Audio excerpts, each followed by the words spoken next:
Hello, everyone. I'm Mark Skinner, and I'm here with Greg Cleghorn and Kenneth Nelson. And we are the three Black Pratt photographers, and actually the three Black Pratt grads. And we are photographers, and we are talking today about photographs that have changed the narrative of a particular story. This particular uh, subject came to me because there's been a lot of images in the news in the last year or so that have been primarily video. And as photographers, I thought it'd be interesting to kind of talk about some of the photographs in the recent history that have changed how stories have been told, and in some cases, history. So, um, thank you, Ken. One of the first ones I wanted to say, it's not quite as recent as one might think. This is about 30 something years ago. It's 1989. This is Tiananmen Square, extraordinarily famous photograph. The one that's known is photographed by a gentleman named Jeff Widener. And as you can see, the top one on the left, that's how most people know the photo. Beneath that, the middle one, and this on the right, on the left side, you'll see that there is a huge column of tanks. You can hardly see the figure that is confronting the tanks. This photograph was famous for that. Uh, Almost all the photographers were who have copies of this photo for themselves were pretty much in a similar spot taking that photograph. And so there are other photographers who are known for this photo. What's really amazing is that the crop of this particular image really made it so that everyone could see exactly what was happening. That there was this poor man who was confronting the tanks. And I included the one, on the right is how we tend to see it. And then on the left side, on the bottom, is the photograph uh, that the protesters in Hong Kong used just last year as a symbol of their uh, resistance to the Chinese government uh, just last year. So 30 years later, for some people, this particular photo still resonates for them, and it's become a symbol of their resistance to that particular government. You can go to the next one. Now, this one is really important here in the United States for us because there was a murder that a lot of people are very familiar with. It's the murder of two people. One was O.J. Simpson's ex-wife, and the other one was a waiter. And quite honestly, I put these two together because the controversy over OJ became a national phenomenon once these two photographs ran simultaneously. One is a photograph on the left as it ran on Newsweek, cover of Newsweek. On the right, there's an illustration by an illustrator, someone who was very famous at the time, Matt Mahern, and there was an editorial decision made to make OJ look darker, make the overall image seem a little bit more darker, and so that became the big question. There was, why would someone actually uh, take the photo and enhance it in that way? And because they did that, that was something that brought the attention to the O.J. Simpson trial for a lot of African Americans, pretty much on the East Coast. A lot of people really weren't paying a lot of attention. They just heard that a celebrity may have killed their ex-wife. They may have killed someone else, but it wasn't until these two covers ran the same week that it became more about how black people were perceived, no matter how famous they were or how wealthy they were. And so I think that this is another image that, because it was depicted in two different ways, it really changed the narrative of the story. It became more about, unfortunately, it became more about how the justice system works, at least at the time, uh, in some ways, than it did about the actual murder. You Wait, go how to the did next you one. get that? How the justice system works out of that? Well, the story really did become, after these covers, uh, about OJ, and everyone followed the trial to see if a wealthy black person would get off of a trial, would get off from an accusation of murdering a white woman and a white man. And it became so important that I know I had coworkers, people who were not daily coworkers, people I would meet occasionally. We'd be talking at lunch. Hey, you think he did it? That kind of conversation was very, very common. About this, basically a Okay. Hollywood murder, and no other Hollywood uh, slaying really garnered that much attention. It certainly didn't get anyone asking my opinion of whether the person did it or not. So that's where I get that. It became more about whether this person would go to jail for it. Do you think he did it? Did you not think? And what's going on in the trial? And, you know, things like that. You can go to the next one, Ken.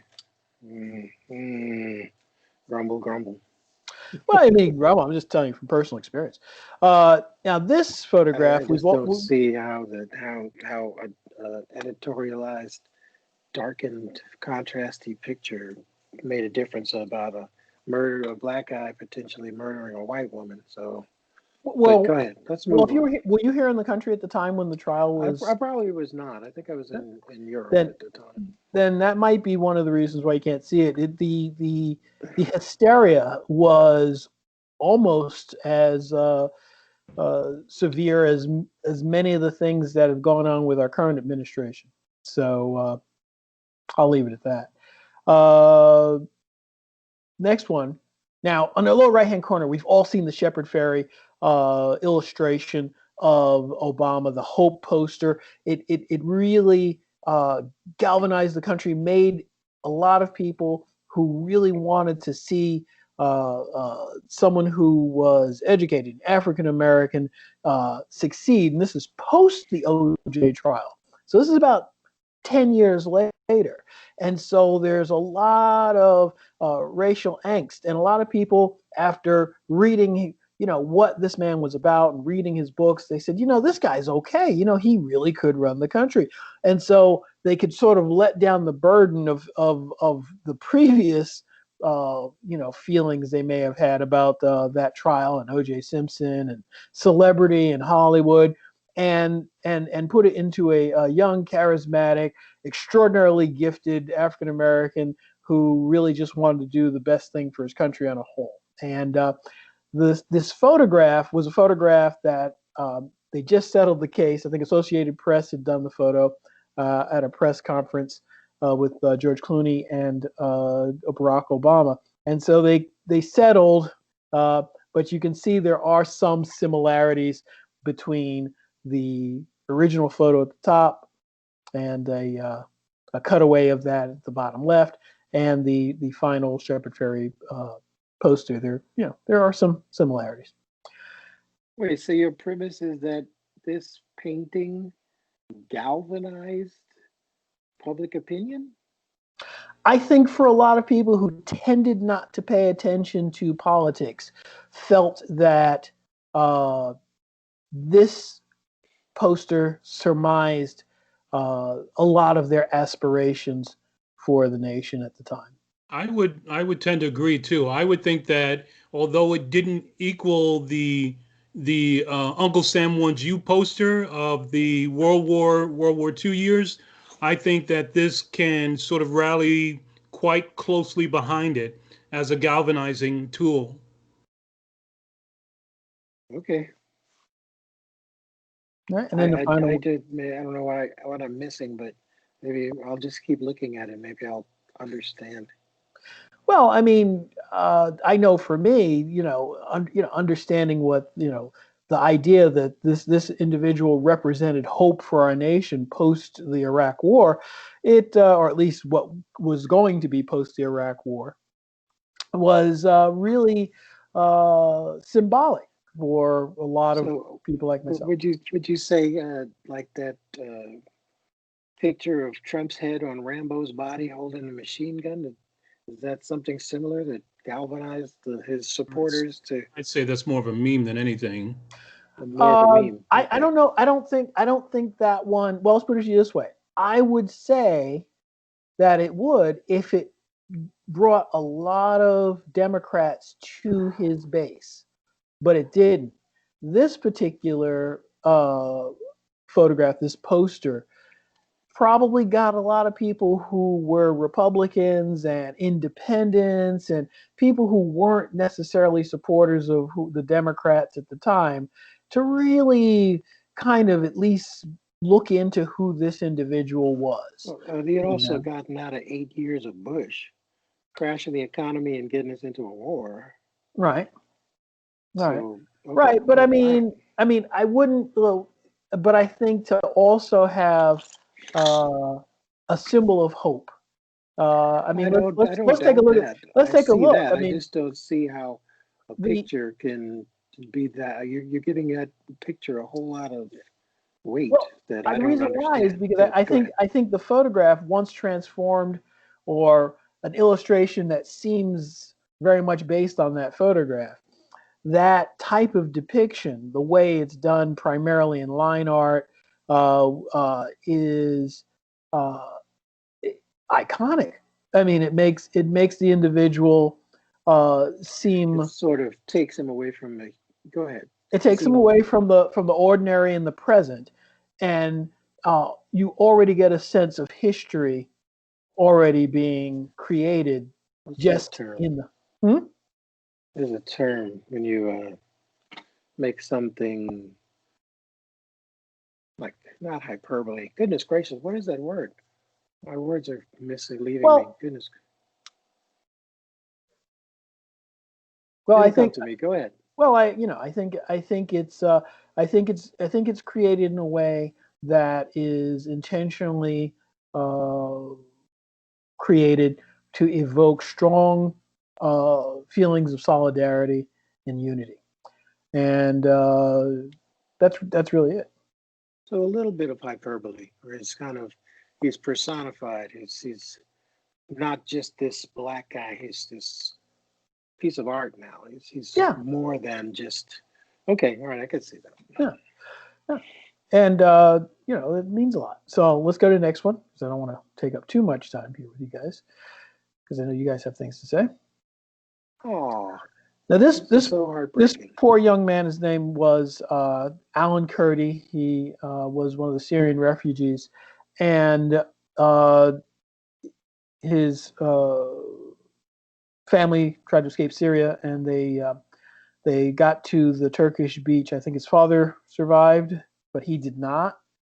I know this child did not. And I put both of these together because the photograph at the top is the one that most of us saw. And for a lot of people who aren't newsies, they or news wonks, we found News that wonks. yeah, I think the people who aren't just gobbling up news all the time. The picture of the poor little boy on the beach really made people understand uh, that no, it's not just hop on a boat and go to another country and everything is peachy keen after that. There is risk. We all hear about the risk, but it was just really sad to see this little boy. But what I wanted to do though is I wanted to put the second photo there, so that we got a sense that you know on the top it looks like this child may have been here for days, and you can't tell how long they've been there. But I put the second one there to show that there are people who were very much aware of who was coming in, and they tried to help people as much as they could. But there were so many people going that direction, and landing in so many parts of that shore, that even with officials, sometimes the people got lost. You Was know, that guy an AP shooter? What was he, a civilian or just like I he believe just this is happened? AP. Yeah, this is AP. This is Associated Press. Uh, The Tiananmen Square was Reuters.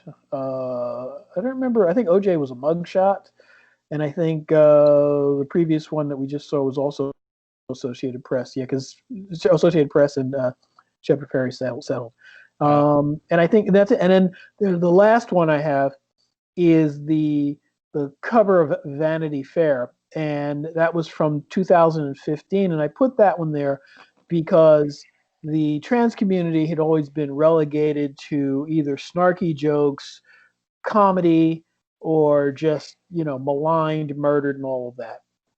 And one of the things that I noticed was that whether one agrees with anything about the trans community or not, this one photograph of a very prominent athlete transforming to another gender really does legitimize like for a lot of triathlete or other people decathlon? what for them was not necessarily something they would approve of.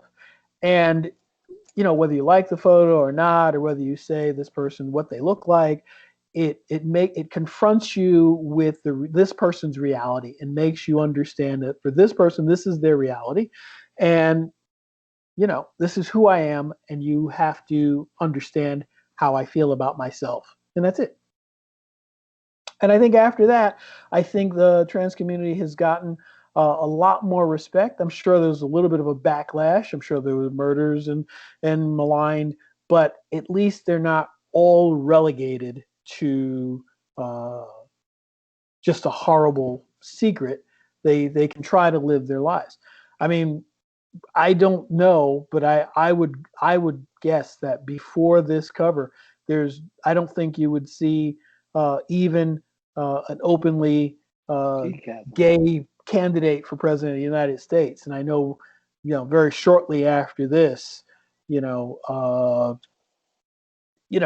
found ourselves kind of uh, hearing about gay candidates for the presidency. So, and those are my few pictures I think that changed the narrative. Now, you had mentioned something earlier, Greg, about the idea of being a photographer and whether you should change the narrative. I don't think that's the job of a photographer necessarily. It depends on whether it's editorial. No, I don't think. If you're a reporter, you're not supposed to change the narrative. But the reason why I brought this subject up is because I think some photographs, even though that's not your intention, the very fact that the news has been brought to people makes the narrative change inside other people. So how is that not the photographer's responsibility? If he goes out and shoots something that's contrary to public opinion, how is that not the photographer's responsibility? Well, I wouldn't say it's his responsibility. I say it's not their job. In some cases, the job is go get the story. And in some cases, the job is, well, definitively, you have a particular slant in how you're going to photograph this. It's either positive or negative. But in some cases, the idea is go get the story and don't necessarily say whether you approve or disapprove. And it should not necessarily be it should not be evident. It shouldn't be evident in the photograph whether you approve or disapprove of the story in a news story. So you're saying photography doesn't lie? No, what I'm saying is, for a news photographer, for a journalist, the job is to get the story, whether it's positive or negative, and just report it as it is and let the viewer decide, or the editor choose the way to slant it by cropping and in some cases photoshopping it, if they feel they got to go that far to make their point. And I think that in some cases, the photograph is all about promoting or dissuading. Whenever you do anything that's advertising or commercial in nature, you're persuading. That's it. And so, but I don't think in those cases. The crux of this is, as if you're talking to photographers out there, that point of view or well, what I'm saying is that these are all news photographs that I picked. The three of us, we don't tend to talk about news photography that much because we're steeped in art, in gallery and Oh, I don't museum agree and with things like that that. either. What about Well, Guernica? so Picasso's you don't painting believe that about being you're. bombed. That's very I'm sorry. I don't. political. It's I'm fine sorry. art. Guernica, Picasso's painting about being bombed. That's very political. Right, There's but a in whole. terms of photography, we don't tend to talk about that. I'm not saying that it isn't. I'm saying we don't tend to talk about it for those reasons. I okay. Okay. You lost me, but Am okay. I incorrect? I mean, we You tend to lost me. I talk. don't I know mean, where you are now. I mean, do we? I mean, do we? Do we? Do we dissect news articles, news photographs a lot? The three of us? No, Yeah, not really. no, that's what No. I'm saying. I'm not saying it isn't. I'm just saying we tend not to because we're steeped in art and we're not steeped. The three of us together are not steeped in a photojournalistic sensibility and an I editorial. am. Well, you did that as a career, but the three of us together, that's not the Collectively, yeah. nature. That's not the nature of what we speak about. Okay. Am I wrong? I'm just gonna go with it. I got nothing else. All right. Hey, All right. listen, I'll jump in here. I'll be quick because um, my pick for this is just a quick, not necessarily news story, but really just and because I was thinking iconic photograph that changed the world or changed something for something, and I just figured I'd just do this one. Fox All right. Cabot? No, this is No. the first photograph by Joseph Nicephore Niepce, Niepce. It's 1826. cropped. All Oh, right. there, that's better. This is Niepce. the image that changed photography. This is the image. Created photography. It created photography and changed photography, but ultimately it changed, or it basically is the basis for everything that we do visually, That's it. photographically. Okay. The first fixed image, photographic Hold on, image. I can't hear Now, you. for some people, this may not be easy to see because it's grainy and items are Speak like up. that. But I'm just going to explain it to people who are probably just tuning in and don't know really the history of the photograph. It was taken by Joseph Nicephore Niepce in 1826, and it's outside his window in France. And it's a grainy photograph, and so it looks abstract, but it really isn't.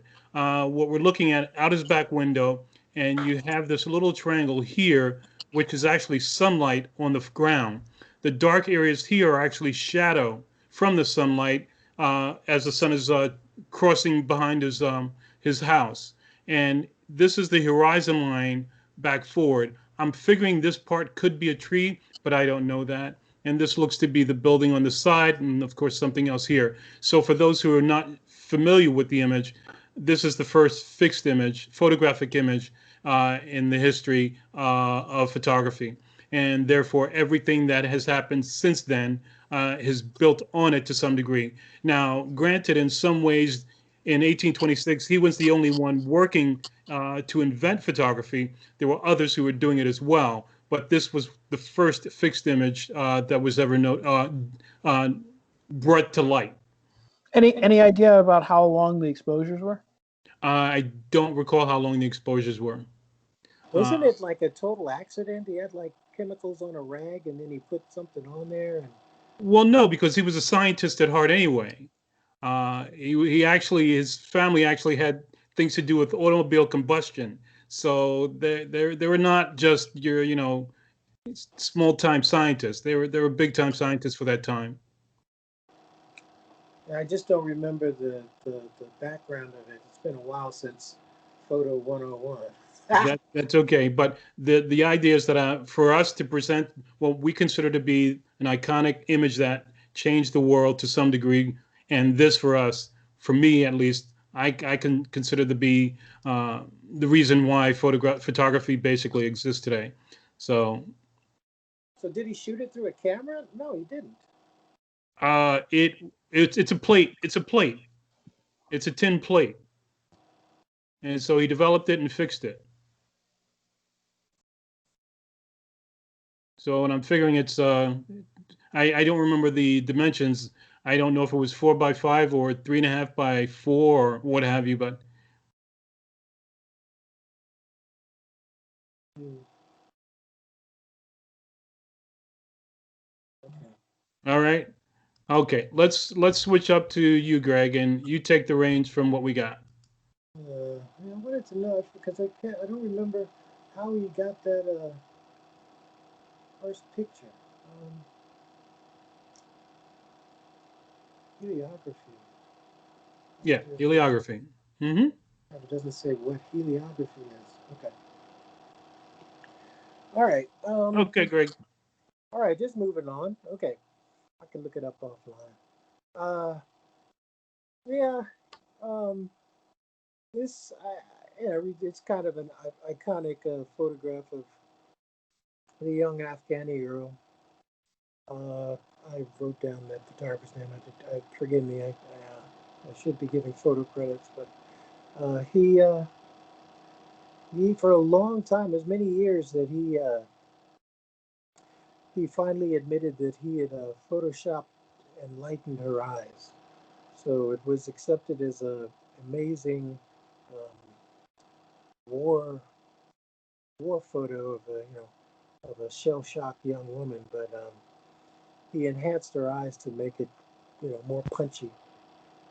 So he kind of made it into an editorialized photo illustration to make the photograph more impactful.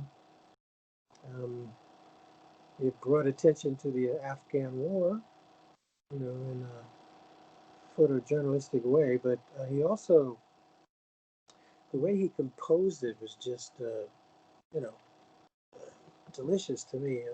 The curve of the the material around her head, it kicks back to like a Dutch master's painting, and not quite the girl with the pearl earring, but still nicely composed. And then the contrast between the orange and green was a conscious effort. Steve Design of the. Steve McCurry. Stephen McCurry is the photographer's name. Yeah, Thank, Stephen Curry, 1984. He's the photographer. thank you very much. Yep. Um, And Russia was still in Afghanistan at the time.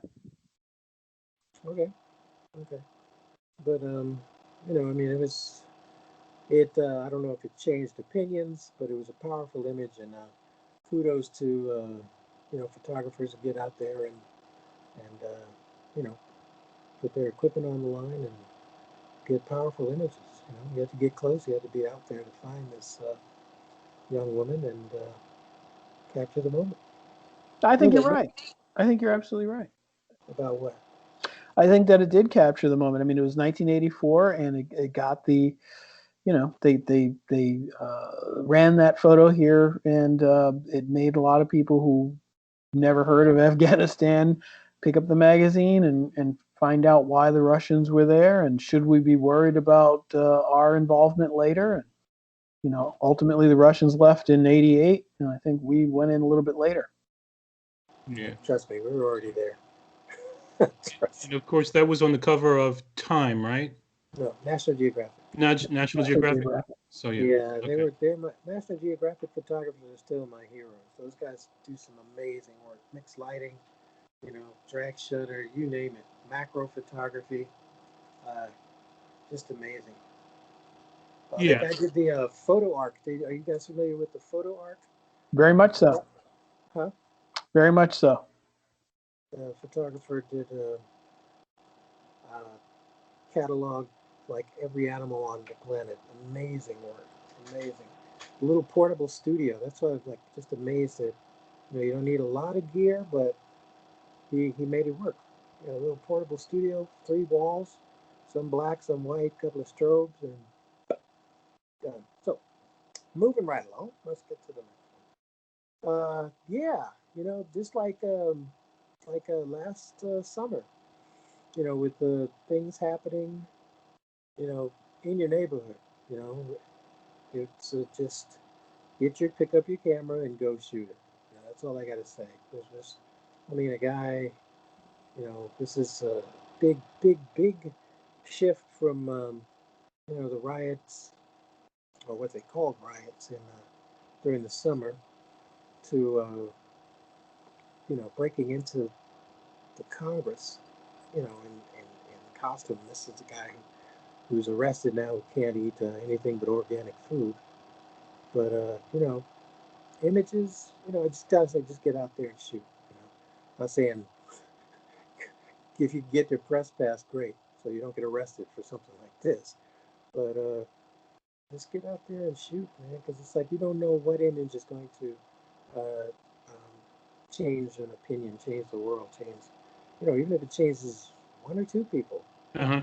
who had a different perspective. If this was not captured, I mean, one of my instructors um, at the journalism school at the Navy journalism school, didn't folks train killers.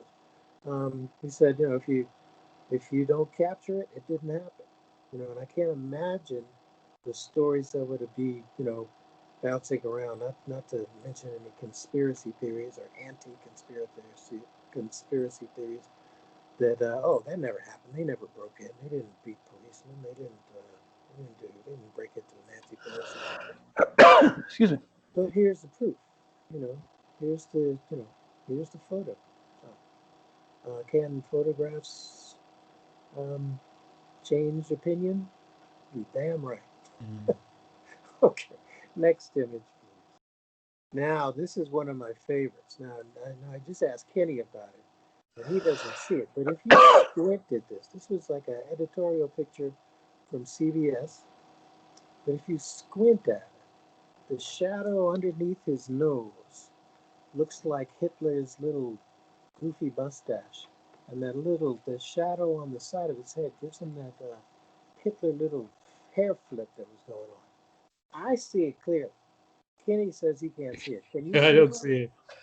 Now that you mention it, I do see the subliminal imaging of Adolf Hitler kind of imposed over that. I don't know if that is something that changed the narrative of the story, It but did for me.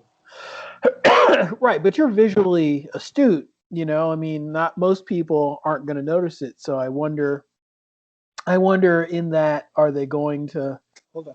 you Go know, ahead. well, I'm wondering, if they see something that appears to be a subliminal suggestion, are they going to, does it affect them, and do they change their mind about this person because of that, or is Well, this person, in or this, is this person such a strong personality that what they have said really doesn't affect the depictions?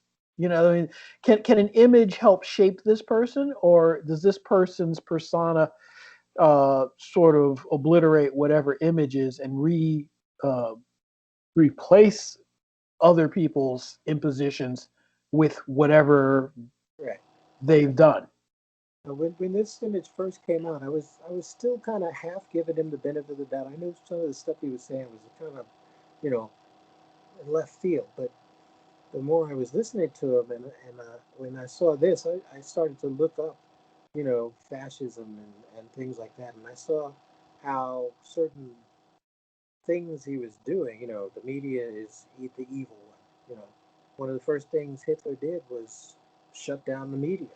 You know, and then down the line. So this for me, I could see it. It kind of changed my opinion Well, I on don't know. I mean, did it change your opinion of the person, or did it change your opinion of the media? of the person.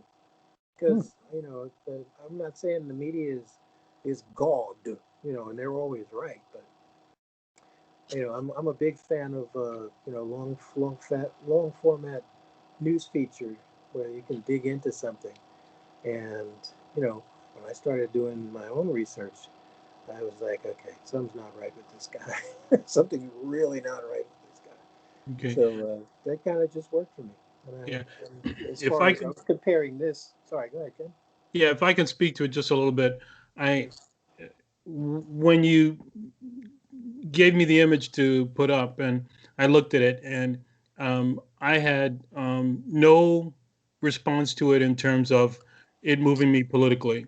It was just a visual item, Okay. and I was really impressed with the contrast and tonalities. As a Okay. photographer, that's the first thing I noticed about it. I noticed who the person was, but it had no impact on my thoughts about him from what I know and what I feel right now. Okay. I right. I just like whoever created this editorial shot. I like the way it is. I don't necessarily have to enjoy the person, but kudos to the person who ever conceived of this image or where it's from. If this is how the original photograph was, then kudos to the photographer. If this is just a dramatic effect added to the image of somebody of him in general, then kudos to the editorialist who created the comp. But for me, it's just a visual image as a photographer, and it didn't move me in any way other than visually. Okay. Well, for me, it was, in the context of this discussion, the Hmm. way they did this was very similar to the way they did OJ, and Okay. darkened him up to Okay. make him look more sinister. You know, Uh, this is Well, just, I don't know if they it it added that it, shadow, it, but it is a similar treatment, but I will say this: the question then becomes: is this an illustration that was so popular? Is this a photograph that was so popular I don't know. that it really brought a lot of people to the broadcast? It's the broadcast. Did it bring a lot of people to the discussion? Because one thing I will say about that O.J. Simpson photograph, it brought people who couldn't care less to the discussion. And I would not see that this necessarily with all the imagery we have of this person. I wouldn't say that this particular illustration of Trump would bring uh, a lot of people to the table. It may bring a few art people who aren't really interested in politics and go, hey, wow, man, there's like this kind of juxtaposition thing, and then they might be interested in the craft of what went into it, but I don't Okay. see a I don't see it as a huge gathering. You know, Okay. Well, you were here and immersed in the office world, so you have a different point of reference for the OJ image. To me, that looks just like a bad print. But you say if you say it was life changing for a lot of people, then okay. All right, next picture. okay. Doke. This is one of my favorites. Okay.